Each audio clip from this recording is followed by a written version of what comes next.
तेजस्वी यादव जी हैं, उन पे ये विपक्ष का हमेशा आरोप रहता है, तंज रहता है कि 9वीं फेल। वहीं अभी प्रशांत किशोर जी ने खुलासा किया है सम्राट चौधरी जी के बारे में कि वो 7वीं फेल। ये बोलना बेईमानी है कि किसी कोई 8वां और 9वां और 10वां की पढ़ाई की गिनती कोई कर रहा हो बैठकर। राजनीति में उसका क्या महत्व है भाई? समस्तीपुर में कुछ खास ठोस विकास नहीं हुआ, कोई भी इंडस्ट्रियलाइजेशन नहीं हुआ, कोई ऐसा रोजगार के नए अवसर उत्पन्न नहीं हुए।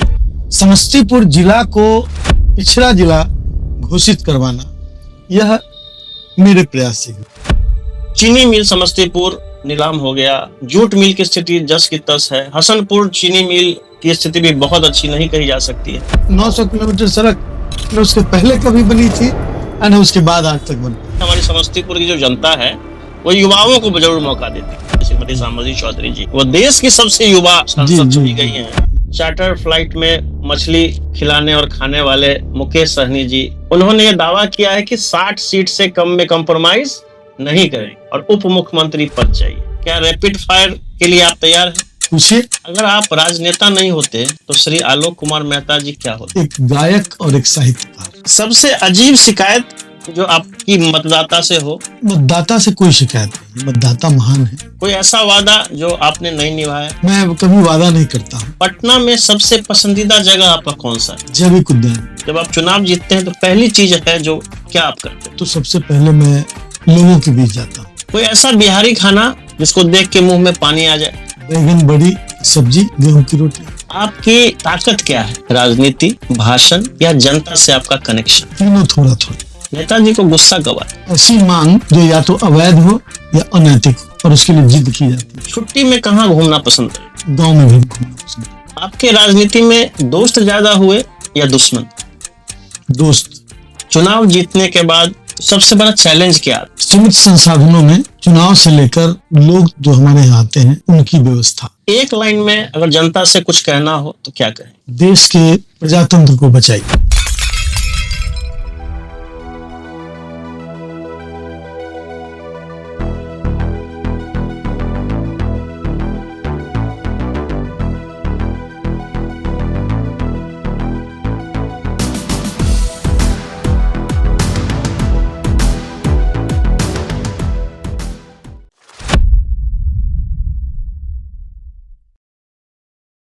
समस्तीपुर के पूर्व सांसद, राजद के बड़े नेता, कुशवाहा समाज के एक खास नाम, बड़ी पहचान, उजियारपुर के विधायक, आज के हमारे मेहमान हैं आलोक कुमार मेहता जी। बहुत बहुत स्वागत है सर हमारे द बिहारी पॉडकास्ट में। बहुत बहुत धन्यवाद सर। समस्तीपुर लोकसभा से आपकी एंट्री हुई राजनीति में। 2004 में आपको राजद ने वहां का प्रत्याशी बनाया कि एक पढ़ा लिखा युवक नौजवान 2004 के लोकसभा चुनाव में राजद जैसी बड़ी पार्टी से एक उम्मीदवार होगा, लालू प्रसाद यादव जी उसकी घोषणा करते हैं। वो हमारे यहाँ समस्तीपुर लोकसभा का उम्मीदवार घोषित होता है और विजय प्राप्ति करता है। तो सर अपने राजनीतिक सफर की बात कुछ कहें, बताएं कैसे आपका ये जर्नी रहा। एक स्टूडेंट लाइफ से लोकसभा का चुनाव लड़ा और आप विजयी भी हुए। तो अपनी जो जर्नी है सर वो आप अपनी जनता को हमारे चैनल के माध्यम से बताएं। राजनीति मैं कह सकता हूँ कि मेरे पिताजी से उनके साथ रहकर नहीं, उनको देख कर हमने सीखा। पिताजी मेरे लंबे समय तक बिहार के मंत्री रहे, 5-6 बार विधायक रहे। उनकी जो राजनीतिक शैली थी उसको गाहे बगाहे मैं देखता रहता था। यद्यपि वो मुझे राजनीति में अपने साथ कभी ले नहीं जाते थे या उस पर कोई पहल उनकी नहीं होती थी, लेकिन जो बारीकियां हैं वो मैं उन लोगों के साथ ही रहकर, मैंने उनको देख देख कर हम लोगों ने सीखा। मैं जब स्टूडेंट था, छात्र था, तो हम लोग को मनाही थी कि हम अभी किसी तरह के एजुटेशन में हिस्सा लें, हम पहले पढ़ें। अच्छा। पढ़ लिखने के बाद जो क्षेत्र चुनना हो चुन सकते हो, लेकिन अभी पढ़ने के समय पढ़ना है। फिर भी चूंकि मैं उस परिवेश से था जहाँ राजनीति ही राजनीति थी, तो स्वाभाविक तौर पर वह बीज मेरे में भी था। महाविद्यालय के राजनीतिक परिवेश में मैं कहीं कहीं शामिल हो जाता था, लेकिन फिर भी यह ध्यान था कि मेरे अभिभावकों ने, मेरी माता जी भी एक स्कूल की प्रिंसिपल थी, पिताजी मंत्री बनने से भी पहले एक शिक्षक थे, विधायक बनने से पहले। तो इन चीजों का भी प्रभाव हम लोग पर था, इसलिए हम लोगों ने पढ़ने लिखने के, सभी भाई बहनों ने, हमारे बड़े भाई अमेरिका में साइंटिस्ट थे, मैं actually industrial and production engineer, computer engineer नहीं हूँ, अच्छा, लेकिन कंप्यूटर के क्षेत्र में हमने काम किया है। और हम एक सॉफ्टवेयर कंपनी हम लोगों ने शुरू की थी, उसको हम लोगों ने चलाया है, इसलिए लोग शायद समझते हैं कि मैं कंप्यूटर इंजीनियर, लेकिन क्वालिफिकेशन से मैं इंडस्ट्रियल प्रोडक्शन इंजीनियर। मेरे पिताजी जंदाहा क्षेत्र से विधायक हुआ करते थे, तो उनका, मैं जब जनता की मांग पर मैं राजनीति में प्रवेश कर रहा था, सॉफ्टवेयर इंडस्ट्री को छोड़कर। मेरा भी सर यहाँ पे एक सवाल यही होने वाला था आपके जवाब से, कि चूंकि आप हाजीपुर लोकसभा से आते हैं, या आपका जो है विधानसभा महुआ के आसपास होता है, जहाँ आप पैतृक आपका निवास है, वहां से जो समस्तीपुर लोकसभा की जो जर्नी है, तो वो आप बता रहे थे, उसके बारे में सर। मैं वही बता रहा हूँ कि जब मैं पहली बार वहां से आया, युवा जनता दल हुआ करता था, उसकी राजनीति से मैं जुड़ा, और गतिविधि के क्रम में मुझे एक बैठक करनी पड़ी वैशाली जिला के हाजीपुर में युवाओं की। तो युवाओं की बैठक जब हुई, मेरे पिताजी उस समय पुराने बिहार, जिसमें झारखंड और बिहार दोनों था शामिल, उसके मतलब कैबिनेट मंत्री थे, वन पर्यावरण मंत्री थे। तो उन्होंने रात में मुझे बुलाया और कहा कि पिता और पुत्र एक जगह से राजनीति नहीं कर सकते, तो या तो तुम रहो मैं रिजाइन करता हूं, या फिर तुम जाओ अपने प्रोफेशन में और राजनीति करने दो, मतलब मुझे रहने दो। तो मैंने ऑप्ट किया, मैंने एक बीच का रास्ता निकाला। मैंने उनसे कहा कि ठीक है, मैं आपके क्षेत्र में, मतलब इस जिला में मैं राजनीति नहीं करूंगा। तो उस समय से मैंने राजनीतिक रूप से वैशाली जिले को छोड़कर और अपना ग्रास रूट लेवल पर समस्तीपुर जिला में काम करना शुरू किया, बिल्कुल ग्रास रूट लेवल से। तो धीरे धीरे जनता की नजर में हम लोग आने लगे। हम लोग यहाँ सोचकर वहां नहीं गए थे कि हम कोई चुनाव लड़ेंगे, लेकिन धीरे धीरे जनता की पसंद, ये मेरा सौभाग्य है, और वहां की जनता की महानता कि उन्होंने मुझे पसंद किया, और धीरे धीरे ये बातें, ये मैसेज नेता तक पहुंची। मतलब उस समय माननीय राष्ट्रीय अध्यक्ष लालू प्रसाद जी थे, उन तक ये बातें पहुंची, और धीरे धीरे यह परिस्थितियां बन गई, और 2004 में मुझे पार्लियामेंट का टिकट दिया गया। जब मुझे पार्लियामेंट का टिकट दिया गया, तो उसके बाद मैं चुनाव जीतने के बाद, चुनाव जीता, अच्छे मतों से चुनाव जीता, उसके बाद मेरे पिताजी लगभग राजनीति से अलग हो गए। यह एक ऐसी घटना थी जो मुझे याद दिलाती थी कि मेरे पिताजी एक समाजवादी राजनीति से निकले थे, डॉक्टर राम मनोहर लोहिया के बहुत करीब थे, और बिहार एक जमाने में बिहार के सबसे कम उम्र के विधायक थे। मैं समझता हूं कि उन्हीं लोगों के विचारों का प्रभाव था जिन्होंने इस परिस्थिति को जन्म दिया कि मैं वहां से चुनाव न लड़ूं। और मैं सौभाग्यशाली अपने आप को समझता हूं कि मुझे self dependent, self sustaining politics करने का एक मौका मिला। यदि मैं, कहते हैं ना कि माँ के आंचल में या बाप के गोद में, मैंने जब तक है, बाहर निकलने के बाद जिम्मेदारियों का एहसास पता चलता है। तो मैं समस्तीपुर जाकर हमने असली दुनिया को देखा, और वहां से जब मैंने शुरू की, मुझे महसूस हुआ, बाद में मेरे पिताजी भी कई लोगों को कहते हुए सुने गए कि मुझे गर्व है कि बेटा ने खुद अपने बलबूते सब कुछ किया। कभी ऐसा मन नहीं हुआ सर कि वापस हम अपने पिताजी की विधानसभा क्षेत्र से चुनाव लड़ें? मेरे पिताजी से बहुत, मतलब बहुत ही गहरे इमोशनल रिलेशन जी। मैं उनको मैं एक महान व्यक्ति का दर्जा देना चाहता हूं, जिन्होंने हर उस परिस्थिति में अपने अनुभव का पिटारा जो था उसको वो खोलते थे। जब समस्याएं आती थी, समस्याओं का समाधान करते थे, और परिवार को उन्होंने बहुत मतलब गंभीरता से कैटर किया। राजनीति में आकर आने वाले लोगों का, बहुत लोगों का परिवार बिखर जाता है, जी लेकिन लालू जी के परिवार में हमने देखते हैं कि उतनी आत्मीयता आपस में रहती है, और हमारे यहाँ भी इस तरह की आत्मीयता थी। उन्होंने, हमारे परिवार में पढ़ने लिखने का बहुत माहौल था।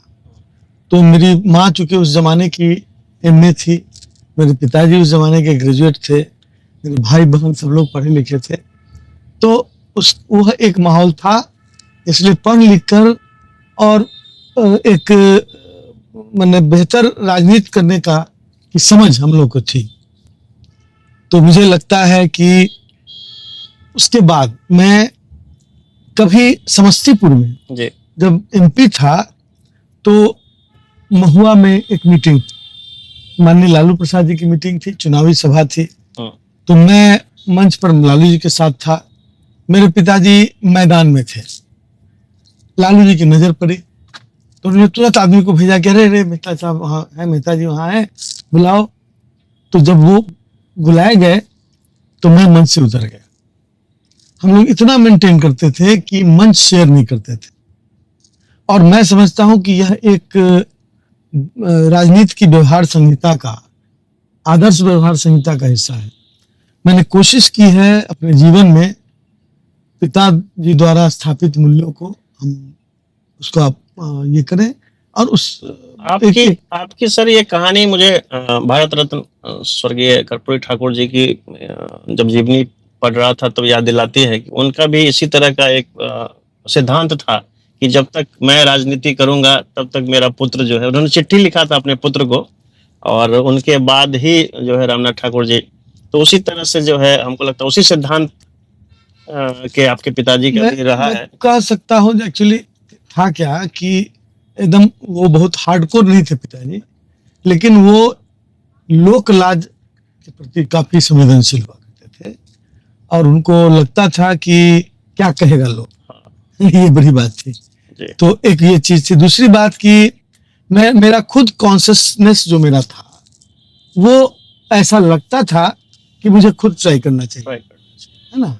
और मैंने महसूस किया कि समस्तीपुर की जनता काफी पॉलिटिकल, काफी सहृद और काफी रिसेप्टिव, हम लोग जैसे नौजवानों को वहाँ की जनता ने, वहाँ की माताओं बहनों ने, वहाँ के बुजुर्ग अभिभावकों ने बहुत ही संजीदगी के साथ स्वीकार किया। ये हमारे सौभाग्य। इस बात में आपकी बिल्कुल दम है सर, क्योंकि समस्तीपुर की जो देव दुर्लभ जनता है सर, वो नौजवानों को बहुत मौका देती है। अभी भी हमारी जो सांसद हैं सांबवी चौधरी, श्रीमती सांबवी चौधरी जी, वो देश की सबसे युवा सांसद चुनी गई हैं, और आप भी युवा थे, आप भी चुने गए। इस बात में मैं आपका साथ देता हूं कि हमारी समस्तीपुर की जो जनता है वो युवाओं को जरूर मौका देती है।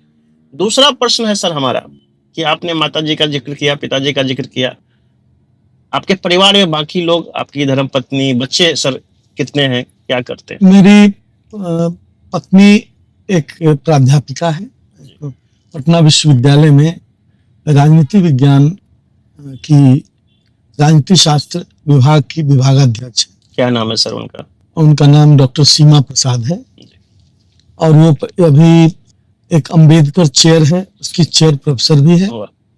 वो एक पढ़ी लिखी महिला है। इसके पहले वो दिल्ली विश्वविद्यालय से, मतलब मिरांडा हाउस से उन्होंने ग्रेजुएशन किया, जवाहरलाल नेहरू विश्वविद्यालय से उन्होंने एमए एमफिल पीएचडी किया, और उसके बाद यहाँ पर वो अपने विश्वविद्यालय के कार्य के साथ साथ घरेलू कार्य और बच्चों की देखभाल में उनकी बड़ी भूमिका है।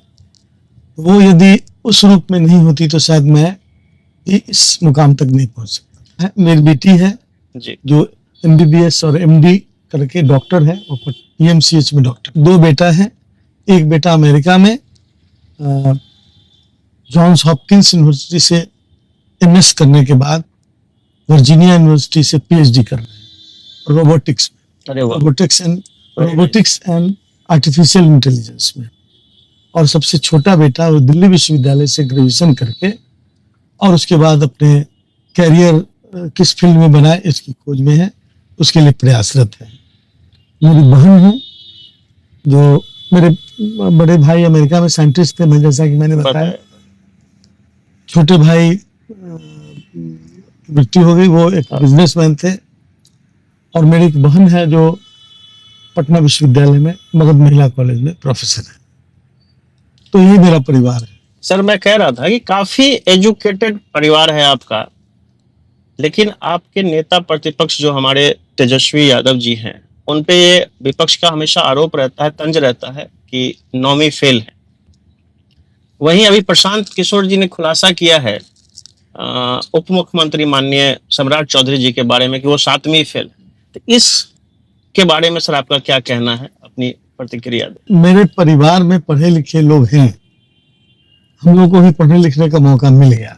मैं कह सकता हूं कि के कामराज 8वीं पास थे। उन्होंने मॉडर्न मद्रास का नक्शा बनाया और उसको उन्होंने एग्जीक्यूट किया। इस तरह के बहुत सारे उदाहरण आपको मिलेंगे कि जिन लोगों के क्वालिफिकेशन भले ही ना हो, लेकिन विजन, आईक्यू, उनका जो कॉमन सेंस है वो इतना स्ट्रांग और इतना अच्छा होता है कि देश चलाने और राज्य चलाने की जो प्रक्रिया है उसके लिए वो बहुत पर्याप्त होता है। मैं तेजस्वी प्रसाद यादव जी के उस आईक्यू, उनके इंटेलिजेंस और उनकी जो प्रतिभा है, उन तमाम चीजों को मैं बहुत करीब से जानता हूं, क्योंकि हम लोग बहुत दिन तक साथ रहे, साथ काम किए शुरुआती दौर में। तो मैं उनके बेसिक चीजों को जानता हूं। वो एक क्रिकेटर भी थे जी। उनका टैलेंट, वो एक टैलेंटेड क्रिकेटर थे। तो एक क्रिकेटर मतलब आप नाम देख लीजिए, बड़े बड़े क्रिकेटर के सचिन तेंदुलकर कोई नहीं। तो ये बोलना बेमानी है कि किसी कोई 8वां और 9वां और 10वां की पढ़ाई की गिनती कोई कर रहा हो बैठकर राजनीति में उसका क्या महत्व है भाई? राजनीति में आपके सोच का महत्व है, आपके विजन का महत्व है, और बाकी काम करने के लिए पदाधिकारी होते हैं, उस तरह के एक्सपर्ट्स होते हैं जो उनके साथ होते हैं, वो करते हैं उनका विजन लेकर और बाकी प्लानिंग, बाकी सारे कार्यों को अंजाम देते हैं। तो ये कहना कि राजनीति के लिए वो एक अत्यावश्यक आवश्यकता है, मैं नहीं मानता। हाँ, यह जरूर है कि उसके होने से थोड़ी बेहतरी आ जाती है, दूसरों पर डिपेंडेंस घट जाता है। लेकिन मैं तो देखता हूं कि तेजस्वी प्रसाद यादव किसी बहुत पढ़े लिखे पीएचडी, डॉक्टरेट लोग जो होते हैं उनसे अधिक बहुत सारा चीज टैलेंट रखते हैं, नॉलेज रखते हैं, उनको इंफॉर्मेशन रहता है, उनके बोलने का जो स्किल है वह बहुत बड़े बड़े विद्वान लोगों से बेहतर स्किल है। दूसरी तरफ आपने बिल्कुल कंट्रास्ट की बात की कि दूसरी तरफ सम्राट चौधरी जी। अब सम्राट चौधरी का क्या क्वालिफिकेशन है वो जांच का विषय होगा। वो जांच राजनीतिक तौर पर प्रशांत किशोर जी कर रहे हैं, और बाकी कोई और भी तरीका हो सकता है जांच का। लेकिन मान लिया कि वो पढ़े लिखे नहीं भी, लेकिन कॉमन सेंस, एटिकेट, मैनर और जो एक व्यवहार संहिता होती है राजनीति से लेकर डिप्लोमेसी जो होता है, उन चीजों का ज्ञान बिल्कुल नहीं है। इस बात की यह बात रिफ्लेक्ट करता है पिछले दिनों की घटनाओं को देखकर ऐसा लगता उनके व्यवहार में यह रिफ्लेक्ट करता है। तो यह बहुत ही कंडेमेबल सब्जेक्ट है, क्योंकि हम पढ़े लिखे कम हो सकते हैं, लेकिन हम व्यवहार के लिए पढ़ा लिखा होना जरूरी नहीं। और जिस तरह का व्यवहार उन्होंने पिछले दिनों किया, उसको लोग इससे जोड़ कर दे सकते हैं कि कम पढ़े लिखे हैं इसलिए ऐसा व्यवहार किया। ऐसा नहीं है, बहुत विद्वान लोगों द्वारा भी बहुत घटिया व्यवहार कर दिया जाता है। तो इसका उससे कोई लेना देना नहीं है। मैं यह समझता हूं कि पढ़ा लिखा होना किसी मतलब कार्य विशेष के लिए आवश्यक हो सकता है। एक पॉलिटिकल साइंस का विद्यार्थी या पढ़ा हुआ व्यक्ति रॉकेट साइंस नहीं समझ सकता, तो उस मामले में तो बिल्कुल अनपढ़ ही है। यदि वो जिम्मेवारी उसको मिल जाए तो वो कहाँ कर पाएगा। तो इसलिए मैं समझता हूं कि सब चीज से ऊपर यह बात है कि जैसे सार्वजनिक जीवन में है तो आपका सार्वजनिक व्यवहार, सार्वजनिक चरित्र और गतिविधियां मतलब आम जनता को के लिए ऑब्जेक्शनेबल नहीं हो, आपके व्यवहार से कोई सामने वाला बहुत दुखी होता है या फिर एक जो स्थापित व्यवहार संहिता का उल्लंघन होता है, तो आपको माफी मांगनी चाहिए और इस बात का मौका नहीं देना चाहिए कि आप कम पढ़े लिखे हैं, मैंने पढ़ाई लिखाई पर इसका दोष नहीं जाना चाहिए। राजनीति में पढ़ा लिखा होना कहीं से कोई क्राइटेरिया नहीं है। क्या ये मुद्दा इस बार के विधानसभा चुनाव में रहेगा? देखिए, ये मुद्दे छद मुद्दे होते हैं, लेकिन आपके व्यवहार का असर जनता पर लंबा होता है। तो एक इमेज लोगों का बन जाता है कि आप क्या है। तो सम्राट चौधरी जी के व्यवहार का भी इमेज बन चुका है जी। और तेजस्वी प्रसाद यादव जी का एक सहिष्णुता वाला व्यवहार और एक परिपक्व राजनीति वाला व्यवहार वो भी लोग के मन में बैठ चुका है।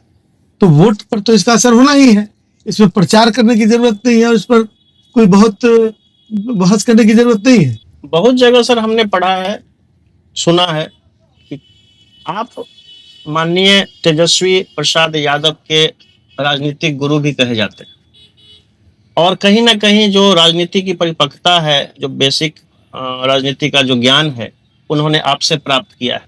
आप शुरुआती दौर में आप हमेशा तेजस्वी यादव जी को अपने साथ लेके जाते थे। कहीं ना कहीं उनके कार्यशैली में, उनके बोलने में उनका रिफ्लेक्शन ऑफ द मैच्योरिटी दिख रही है। देखिए, ऐसा है कि ये बिल्कुल बात इस रूप में नहीं कहा जा सकता कि मैं किसी का गुरु हूं। हम लोग साथ में थे, उनके साथ हम लोग शुरुआती दौर में थे। मैं मेंटोर नहीं हूं, मैं बिल्कुल उनका साथी था और हम लोग साथ में राजनीतिक गतिविधियों के शुरुआती दौर में हम लोग एक दूसरे को मतलब कोऑपरेट करते थे और हम लोग के साथ एक अच्छा व्यवहार उनका रहा है। इस बात, अब कोई आपके साथ अच्छा व्यवहार के साथ आपके साथ रहे तो स्वाभाविक रूप से दोस्ताना संबंध होगा। तो हम लोग का एक दोस्ताना व्यवहार था और वैसा ही संबंध था। सीखने का उनका वही तरीका था और मैं समझता हूं कि उन्होंने लर्न बाय डूइंग सिस्टम से सीखा है। 2015 में आप उजियारपुर से विधानसभा चुनाव लड़े और आप जीते। 2020 में पुनः आप उजियारपुर से विधायक हुए, आप मंत्री भी रहे। तो अपनी 5 ऐसी उपलब्धियां बताएं जो मंत्री रहते हुए आपने किया पूरे बिहार के लिए और उजियारपुर के लिए खासकर आपने जो विशेष कार्य किए हों उसको सर जरूर प्रकाशित करें। देखिए, मैं तो सांसद भी रहा। सांसद काल में एक बड़ा हिस्टोरिकल मतलब अचीवमेंट है कि 950 किलोमीटर सड़क 900 किलोमीटर सड़क न उसके पहले कभी बनी थी और न उसके बाद आज तक बन पाई। आज भी हो गए ना, 20 साल हो गए, 15 साल 20 साल। तो सड़कों का निर्माण सबसे बड़ा निर्माण। समस्तीपुर जिला को पिछड़ा जिला घोषित करवाना, यह मेरे प्रयास से ही। बिहार देश में 100 जिले को पिछड़े जिले, 100 जिलों की सूची बन रही थी जो पिछड़ा जिला है जिसको विशेष पैकेज मिलने वाला था। तो समस्तीपुर को हम लोगों ने उसमें शामिल करवाया और उससे समस्तीपुर को विशेष पैकेज मिला। फूड फॉर वर्क योजना उसी की वजह से शुरू हुई और समस्तीपुर में विभिन्न तरह के विकासात्मक कार्यों के लिए अलग अलग समय में काफी फंड मिले। तो मैं समझता हूं कि मुझे गर्व है कि इस कार्य में हम लोग काम आए और इस उपलब्धि को प्राप्त करने में हम लोग की भूमिका रही।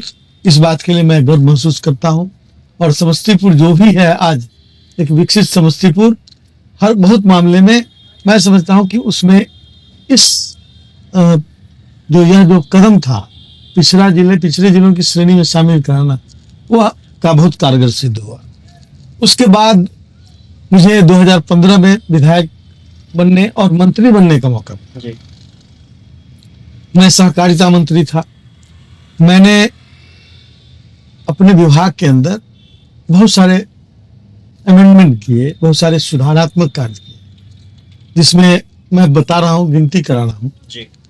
तो मैंने दूध उत्पादक सहयोग समितियों के जो काफी कार्य थे उसको जो जिसका संबंध रूल्स रेगुलेशन से था, उसमें हमने काफी जो लंबे समय से जो लंबित योजनाएं थी, बातें थी, उसको हम लोग ने क्लियर किया।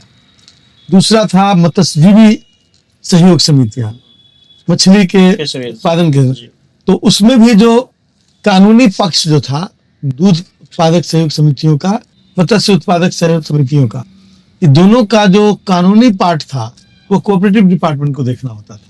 तो हमने उसमें भी आमूलचूल परिवर्तन किए और जो लंबे समय से मछुआरा भाइयों की मांग थी उसको हमने पूरा किया।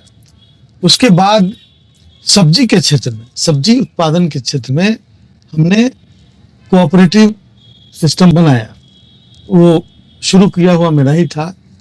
नीतीश कुमार जी उसमें मुख्यमंत्री थे, उन्होंने काफी सराहना की हमारे इस प्रयास की, और यह आज तरकारी संगठन के रूप में या वेजको के रूप में आज काफी काम कर रहा है, कोशिश कर रहा है। असल में उसका लीडरशिप प्रॉपर नहीं है, नहीं तो बहुत आगे बढ़ गया होता। और बिहार के आर्थिक विकास में उस योजना का बड़ा योगदान होता। लेकिन ये मामला विजन का है। हम लोगों ने शुरू जरूर कर दिया, लेकिन सरकार चली गई, उसके बाद उसकी उतनी तेज गति नहीं है, लेकिन वह कार्य शुरू कर दिया गया है। आज हो कल हो हम लोग सत्ता में आएंगे, फिर उसको आगे बढ़ाने का काम करेंगे। तो इस तरह के और भी कई कार्य थे जिसको हम लोगों ने मैंने बेहतरी का अंजाम दिया, बेहतरी की दिशा में। और कोऑपरेटिव विभाग 17-20 महीने के कार्यकाल में हम लोगों ने पैक्स में जो लगता था कि कुछ लोगों का गुलाम संगठन है, चंद चुने हुए लोगों का, उसमें हम लोगों ने ऑनलाइन मेंबरशिप सिस्टम शुरू कर दिया। और ये एक बहुत ही क्रांतिकारी कदम था, जिसकी वजह से समाज के विभिन्न तबके के लोग पैक्स के मेंबर होने लगे, और आज वह एक बेहतर स्थिति में पूरे बिहार के अंदर है। तो ये तमाम चीजें कोऑपरेटिव मिनिस्टर रखते हुए हमने किया। उसके बाद 2020 में मैं फिर चुनाव जीता, और 2022 में फिर इंडिया गठबंधन की सरकार बनी। उस सरकार में मुझे बड़ी जिम्मेदारी दी गई, land and revenue and land reforms minister के रूप में, और ये गन्ना उद्योग मंत्रालय, ये दोनों मंत्रालय मुझे दिया गया। मैंने लैंड रिफॉर्म्स में भी बहुत सारे काम किए। हमने जाते जाते जो नक्शा होता है जमीन का, वो नक्शा जिसके लिए जद्दोजहद करना पड़ता था, उसको हम लोगों ने होम डिलीवरी सिस्टम डेवलप कर दिया। यानी कि आज के डेट में आज तक 20 लाख के लगभग लोग नक्शा अपने घर पर मंगवा चुके हैं, और बहुत ही सस्ते दर पर। जबकि उसके लिए समय बर्बाद करना होता था, पैसा अवैध रूप से पैसा लेकर लोग उसको देते थे, ब्लैक करते थे उन चीज़ों का। उन चीज़ों को ऑनलाइन, मैंने उन चीज़ों को हमने होम डिलीवरी सिस्टम लागू किया। उसके बाद रेवेन्यू डिपार्टमेंट में अधिकांश ऑनलाइन सिस्टम मैंने लागू किया, मेरे समय में लागू हुआ। उसमें दाखिल खारिज के लिए ऑनलाइन। उसके बाद विभिन्न कोर्ट को, जो क्वैसी जुडिशियल कोर्ट हुआ करते थे, उनको भी मैंने ऑनलाइन कर दिया पारदर्शिता बढ़ाने के लिए, क्योंकि उसमें भारी गड़बड़ियाँ थी और बहुत सारे कंप्लेंट्स आते थे कि मैं आवेदन लेकर जा रहा हूँ, मुझे कहा जा रहा है कि 1 महीना बाद आओ, और उसकी वजह से भ्रष्टाचार, ऑटोक्रेसी, मनमानापन काफ़ी उस विभाग में था। तो उसको हमने ठीक रैशनलाइज करने के लिए कई कानून बनाए, और कानून का पालन होने भी लगा था। जैसे हमने कानून बनाया था कि 35 दिन के अंदर दाखिल खारिज हो जाना चाहिए, और कई तरह की मैंने टाइम बाउंड रूल्स बनाए थे। अब हमारे जब सरकार टूटी तो सारी चीज़ें फिर लगता है कि जस की तस हो जा रही। हाँ, जब उस रूल्स और रेगुलेशन जब रूल्स बन चुका, तो उसको फॉलो करवाने की बात है, तो ये विल पावर का मामला है। अब जो भी मंत्री हों उनको कराना चाहिए था। मुझे लगता है कि उतना कारगर ढंग से लोग नहीं करा पा रहे हैं, लेकिन उसका भ्रष्टाचार रोकने और काम को तेज करने का वही रास्ता था जो हम लोगों ने किया, ऐसा मैं महसूस करता हूँ। दूसरी तरफ गन्ना उद्योग विभाग था, तो गन्ना उद्योग विभाग में हमने किसानों को घटतौली का सामना करना पड़ता था। मिल मालिक उनके फसल को कम तौल कर लेते थे। तो उस दिशा में उस पर हम लोगों ने कड़ाई की और काफ़ी कार्रवाइयाँ की गई। उसके बाद फिर किसानों को मूल्य नहीं मिल रहा था, तो हमने बहुत दिनों बाद 20 रुपये प्रति क्विंटल मूल्य बढ़ाने का काम किया गन्ना उद्योग मंत्री रहते हुए, जिससे किसानों को काफ़ी राहत मिला। दूसरी तरफ जो गन्ना विभाग के गन्ना मिल थे, चीनी मिलों को भी प्रोत्साहित करने के लिए हम लोगों ने कुछ कदम उठाए। गुड़ उद्योग को प्रोत्साहित करने के लिए हम लोगों ने कदम उठाए, लेकिन ये सारे काम अधूरे रह गए। और जल्द ही मंत्रिमंडल बिखराव हो गया और मंत्री परिषद से हम लोग बाहर हो गए। 2004 से लेके अब तक आप किसी न किसी माध्यम से समस्तीपुर में बने हैं, सांसद रहे, 2 बार के विधायक हैं, मंत्री रहे, लेकिन कहीं ना कहीं इस बात को कहा जाता है कि समस्तीपुर में कुछ खास ठोस विकास नहीं हुआ, कोई भी इंडस्ट्रियलाइजेशन नहीं हुआ, कोई ऐसा रोजगार के नए अवसर उत्पन्न नहीं हुए। चीनी मिल समस्तीपुर नीलाम हो गया, जूट मिल की स्थिति जस की तस है, हसनपुर चीनी मिल की स्थिति भी बहुत अच्छी नहीं कही जा सकती है।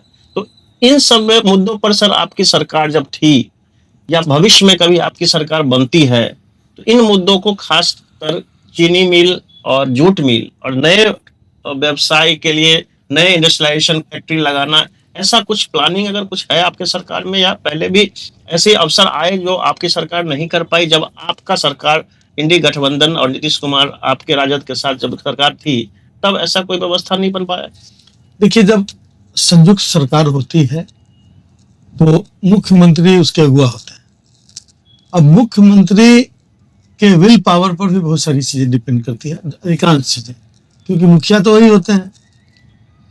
कुछ चीजें जैसे कि सब्जी क्षेत्र में हमने काम किया तो हमारा आइडिया जरूर था, लेकिन यदि मुख्यमंत्री को हमने कहा, मुख्यमंत्री को पसंद आया, तो उन चीजों को हम लोगों ने इम्प्लीमेंट किया और हम लोग कैबिनेट में लाकर उसको आगे बढ़ाए। तो उसी तरह से, लेकिन जो बेसिक चीजें होती हैं हम अपने विभाग का सोच सकते हैं, लेकिन बाकी चीजें जब सरकार आवे, जब सरकार में दूसरे दल के भी लोग हैं, उनके भी अपनी प्रायोरिटीज। तो मैं समझता हूं कि समस्तीपुर के लिए हम लोगों ने इंडस्ट्रियलाइजेशन के लिए भी पहले भी पहल की है। उजियारपुर में हम लोग एक नया इंडस्ट्रियल एरिया बनाने के लिए हम लोग पहले लिख भी चुके हैं और मांग कर चुके हैं। यहाँ के उद्योग मंत्री, भारत सरकार में भी हमने लिखा था। मैं समझता हूँ कि आने वाले दिनों में उस पर कुछ बातें हो सकती हैं, लेकिन अभी तक कोई सुगबुगाहट नजर नहीं आ रही। वहां पर हमने प्लग एंड प्ले सिस्टम बनाने के लिए भी अपील की थी सरकार से। सरकार के मंत्री से व्यक्तिगत रूप से नीतीश मिश्रा जी से मिलकर मैंने मांग की, लेकिन अभी तक वहां कहीं दूर तक दिखाई नहीं पड़ रहा। तो ये चीजें हैं जो विकास की तरफ ले जा सकती है। वहाँ के चीनी मिल का जहाँ तक सवाल है, तो हसनपुर चीनी मिल एक प्राइवेट चीनी मिल है, तो उसका अपना प्रबंधन है। उसके कानूनी रेगुलेशन का मामला जरूर सरकार देखती है। सरकार में रहते हुए हम लोगों ने देखा, वहाँ हमने किसानों के हित को ज़्यादा देखा कि वहाँ घटतौली बंद हो, या फिर जो किसानों से अवैध वसूली करने की कोशिश हो रही थी व्यवस्थापकों द्वारा, उसको हम लोग बंद करें, और उसको हम लोग बंद करवाया। और हमने बताया ही आपको कि किसानों के गन्ना का मूल्य हम लोगों ने बढ़ाया। तो ये तमाम चीज़ें उस दिशा में हम लोगों ने की है। चीनी मिल एक और जो समस्तीपुर में थी, वह चीनी मिल भी मुझे लगता है जो विगत दिनों, पिछले वर्षों में इस पर बातें हुई थी कि सरकार ने हमारे आने से पहले, हम सरकार में जब आए, हमारे आने से पहले उसको किसी प्राइवेट पार्टी को दे दिया, अलॉट कर दिया गया था। लेकिन वो प्राइवेट पार्टी जो था, वह भी जिन शर्तों पर अलॉट किया गया था उन शर्तों का उल्लंघन कर चुका था। इसलिए हम जब अंतिम मंत्रिमंडल का अंतिम फेज चल रहा था, तो हमने आदेश दिया था कि उसको वापस लीजिए, हाँ टर्मिनेट कीजिए, उसका जो एग्रीमेंट है उसको खत्म कीजिए, क्योंकि वो वायलेशन कर चुका है। तो उस पर कार्रवाई नहीं हो पाई थी, होने वाली थी, लेकिन उसके बाद मुझे नहीं लगता कि उसके बाद आगे कार्रवाई कोई कर पाया हो। और वह चीनी मिल बंद हो गई थी, बहुत पहले बंद हो गई थी। तो या तो उस चीनी मिल को कोई शुरू करता, उतनी जमीन का इस्तेमाल करता, कोई चीनी मिल चलाने वाले लोग आते, तो मैं समझता हूं कि इस मामले में बिहार सरकार अभी तक कोई ठोस कदम नहीं उठा पाई है। ये इन्वेस्टर्स सबमिट करने और मीट करने का जो फायदा होना चाहिए था वो अभी तक नहीं हो पाया है। मैं तो मतलब एक इन्वेस्टर सबमिट करने की कोशिश कर रहा था, यहाँ नहीं, बॉम्बे और दूसरे राज्यों में जाकर, ताकि वहाँ के इन्वेस्टर्स यहाँ पर आवे। तो ऐसा हम लोगों ने प्लान किया था, लेकिन सरकार जाने के बाद हम लोग नहीं, जाने की वजह से नहीं कर। चुनाव जब नजदीक आता है तो खासकर देखा जाता है कि राजद बहुत ज्यादा आक्रामक नहीं होती है जदयू और नीतीश कुमार पे। क्या ऐसी संभावना भविष्य में बनेगी या बन सकती है कि फिर से राजद और जदयू का जुड़ाव हो जाए और गठबंधन की सरकार बने जिसमें तेजस्वी प्रसाद यादव मुख्यमंत्री हो? हमें नहीं लगता है कि गठबंधन की जरूरत पड़ेगी, क्योंकि जनता ने लगभग नकार दिया है एनडीए की सरकार। अब एनडीए की सरकार यदि आती भी है, मतलब संभावना बिल्कुल नहीं है, लेकिन यदि आती भी है तो भारतीय जनता पार्टी का प्रयास रहेगा कि नीतीश कुमार कहीं नहीं रहे, कहीं नहीं रहे, और शायद चुनाव के पहले भी ना ऑपरेशन हो जाए। ये सारी संभावनाएं, सर्जिकल स्ट्राइक ना हो जाए। हाँ, मतलब संभावनाएं बन रही, दिख रही। तो इसलिए मैं समझता हूं कि इंडिया गठबंधन की सरकार फुल फ्लेजेड जनता का विश्वास जीतने के साथ आएगी, और तेजस्वी प्रसाद यादव पर बिहार की जनता को पूरा भरोसा है। बिहार चलाने के जो उनके विजन है उसका उन्होंने कई दफा लोगों के सामने रखने की कोशिश की है। उन्होंने सरकार में रहकर अपने आप को प्रूव किया है, 5 लाख नौकरी का इनिशिएटिव लेकर और उसको अंजाम तक पहुंचा देना। जब मुख्यमंत्री ये कह रहे हो कि ये असंभव है, तो मैं समझता हूं कि इस विजन को जनता देख रही है और उस प्रयास में। तो अब मुझे लगता है कि जनता को भरोसा हो गया है कि यह माने इनका नेतृत्व बिहार को एक नया आयाम देगा। भाजपा के पूर्व नेता मनीष कश्यप और अभी एनडीए के नेता विधायक चेतन आनंद जी, दोनों के साथ घटना हुई, एक के साथ पीएमसीएच में, एक के साथ पटना एम्स में। इस पे आपकी क्या प्रतिक्रिया है? और दोनों नेता गठबंधन और सरकार में कार्यरत थे, उन्हीं पार्टी के नेता। देखिए, दुर्व्यवहार का जहां तक मामला है तो यह बात सही है कि डिसिप्लिन हम लोग को किसी को नहीं तोड़ना चाहिए अपनी तरफ से। लेकिन एक दूसरा पक्ष भी है कि विगत दिनों में जनप्रतिनिधियों, खासतौर से विधायकों और कोई मतलब उस तरह के लोग जो गलत होते हुए देखकर आवाज उठा रहे हैं, तो उनके विरुद्ध जो रवैया मतलब वहाँ के सिक्योरिटी का, वहाँ के पदाधिकारियों के निर्देश पर होता है, दैट इज कंडेमेबल। वो बिल्कुल लगता है कि ये लोग प्रोटोकॉल की कोई शिक्षा नहीं है, इन लोगों को जानते नहीं है कि क्या, किन के साथ क्या करना चाहिए। एक तरफ वो है, और दूसरी तरफ जो विधायक हैं या जनप्रतिनिधि हैं या कोई व्यक्ति जो इन बातों को उठाता है, उनका अपना व्यवहार कैसा है, इस पर भी बहुत सारी चीजें डिपेंड करती है। अब रिवॉल्वर लेकर नहीं जाना है तो नहीं जाना है, नहीं जाना, प्रोटोकॉल यदि नियम नहीं, प्रोटोकॉल का हिस्सा नहीं है, वो सिक्योरिटी का हिस्सा। लेकिन जनप्रतिनिधि यदि रिवॉल्वर साथ में नहीं रखे हुए है, सिक्योरिटी उसका है, उस पर भी तो खतरा है। खतरा है इसलिए ना सिक्योरिटी मिला हुआ है उसको। जी।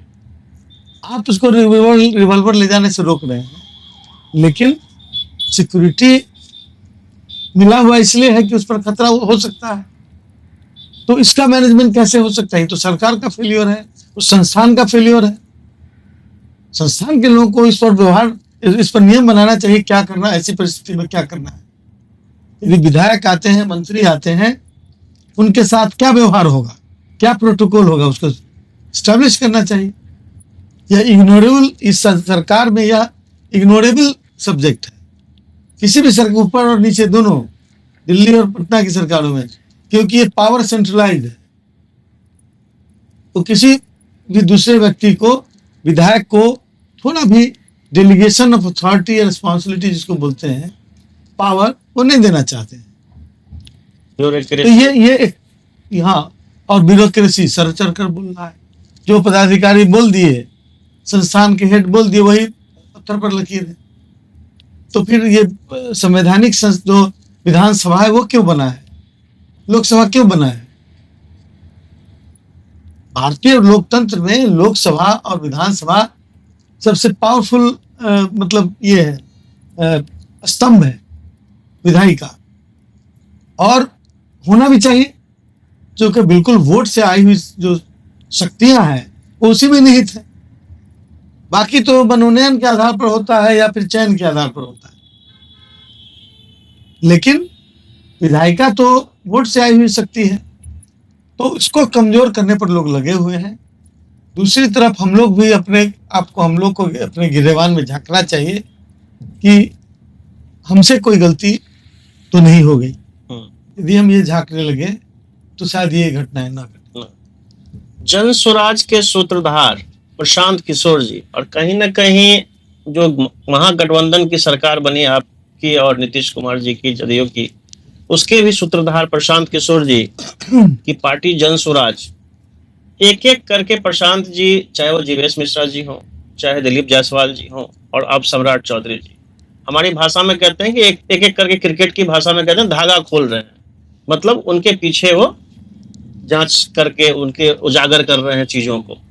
तो क्या इस विधानसभा में प्रशांत किशोर की पार्टी और प्रशांत किशोर जी कुछ अचीव कर पाए, कोई बड़ा बदलाव कर पाएंगे, या किस स्तर का उनका परफॉर्मेंस रहेगा? प्रशांत किशोर जी एक राजनीतिक और चुनावी रणनीतिकार रहे। उनका एक्सपीरियंस पॉलिटिशियन के रूप में नहीं, रणनीतिकार के रूप में रहा। जैसे मनमोहन सिंह की सरकार में अहलुवालिया जी थे, उसी तरह से, और उस तरह के कई कई लोग थे जो सरकार कैसे देश चलेगा, नीतियां कैसे, उसी तरह से ये चुनाव कैसे लड़ा जाएगा, और उसके टेक्निक्स और गिमिक्स उसको स्थापित करके, उसका प्रयोग करके, और लोग चुनाव जितवाने हराने का काम करते थे। अब ये बहुत पुराना इतिहास है कि जो लोग पहले क्रिमिनल होते थे, चुनाव में उसका सहयोग लेता था लोग, और जब लोग जीतने लगे तो बाद में उसके मन में छाई, कह रहे हमारी वजह से वो जीत सकता है तो हम क्यों हो सकते हैं, तो वो भी राजनीति में आने लगे।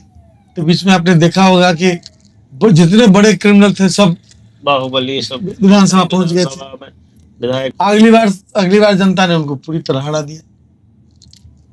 तो उसी तरह रणनीतिकार कोई भी इलेक्शन में इस तरह का काम कर रहा हो, दैट इज हिज प्रोफेशन, वो उसके लिए पैसा लेता है, वो समाज सेवा की तरह नहीं करता।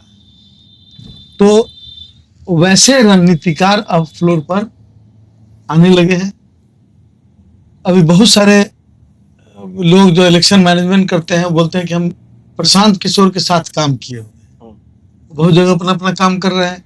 आप कल को देखिएगा कि वो लोग भी चुनाव लड़ने के लिए देखेंगे कि हमको जब वो आलोक मेहता को 15,000 से जिता सकते हैं तो वो ना क्यों लड़ लें, तो इस तरह का काम करेंगे। लेकिन सच बात यह है कि उम्मीदवार एक महत्वपूर्ण, आप मैनेजमेंट कर सकते हैं, लेकिन चेहरा तो उम्मीदवार का ही होता है। उसी पर वोट पड़ता है। बिल्कुल। हो सकता है प्रशांत किशोर जी इतने दिनों में राजनीतिक भाषा का प्रयोग और उसका स्किल बहुत डेवलप कर लिए हो, लोगों पर अपना प्रभाव डाल लें कुछ, तो वोट वोट काट सकते हैं। वो जो मध्यम मार्गी वोट है ना, जो नॉन पॉलिटिकल वोट जिसको बोल सकते हैं, जिसको जो नोटा में जाता था, या नॉन पॉलिटिकल जो फ्रस्ट्रेशन में जो लोग नोटा में डालते हैं कि हम नहीं देंगे, हम दोनों तरफ से गुस्साए हुए हैं, या फिर वैसा वोट जो बिल्कुल खुद आदर्श विचारधारा को का पालन नहीं कर सकता है, लेकिन उसको आदर्श व्यवस्था चाहिए। तो जितना उस तरह के जो सोच के लोग हैं वो लोग भी प्रशांत किशोर को वोट तो देने जो के लिए- कार्य चिराग पासवान जी ने पिछले विधानसभा चुनाव में किया, क्या वही कार्य जो है जन स्वराज और प्रशांत किशोर जी? मैं समझता हूँ कि उससे भी कम असर होगा, उससे बहुत कम असर होगा, लेकिन अब होगा। राजनीति है, डेमोक्रेसी है, हर कोई को अधिकार है अपना पार्टी बनाने का, चलाने का।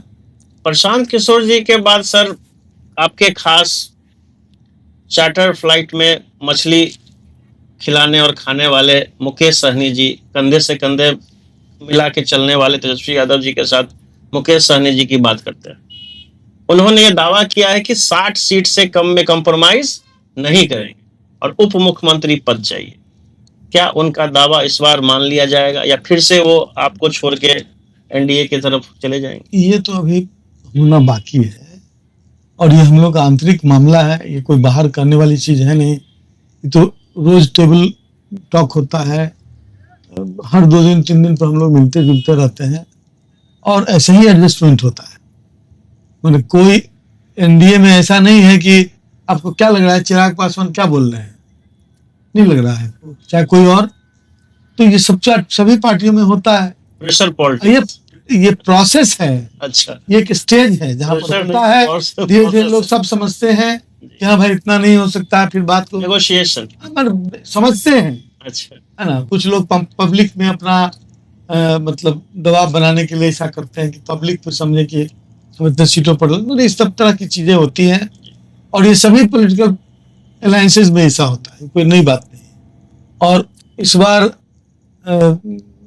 हम लोग की बात होती रहती है, तो मुकेश सहनी जी ने मन बना लिया है इंडिया अलायंस के साथ ही लड़ने का, ऐसा हम लोग को महसूस हो रहा है।